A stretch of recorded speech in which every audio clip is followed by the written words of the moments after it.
Okay, this assessment is the deep overhead squat test. And what we're going to be looking for with this test is essentially a measure of total body mobility. As multiple joints are going through a dynamic range of motion, we want to see how they interact with each other.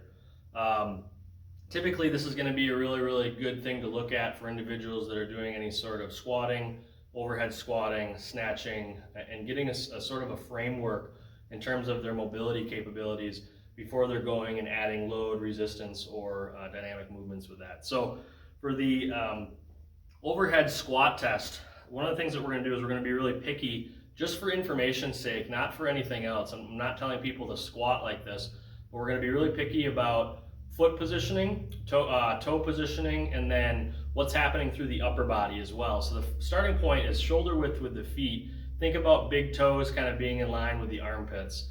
And then toes are going to be pointed straight forward for the sake of this test. And then what we're going to do is we're going to extend the elbows directly overhead so that the biceps are covering the ears. And I'll show you this test from the side angle as well. But essentially then from this position, all we're doing is we're asking how far can the individual squat down, keeping their heels flat and their trunk upright, okay? And trunk and shoulders upright. So from a side position, if I'm starting up overhead, as I squat down, I don't want the biceps leaving that original position, okay? Now what we're going to be looking at with this test, if I'm looking at somebody front on, is we want to see what happens at the feet, what happens at the knees and the hips, and is there any sort of a weight shift, okay? So a lot of individuals that have some sort of limitations that we won't cover in this video, but you might see the feet kind of start to splay out to the side a little bit, or you might see a little bit of a weight shift one side to the other.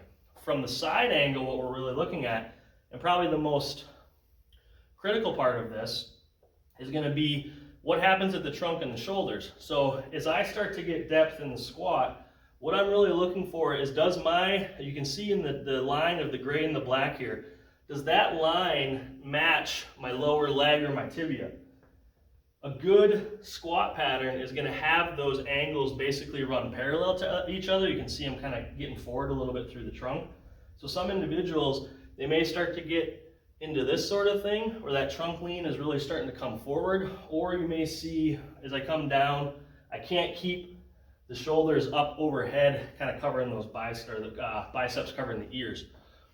So that's the deep overhead squat test, something again that you're going to want to look at for squatting, overhead squatting, and snatching.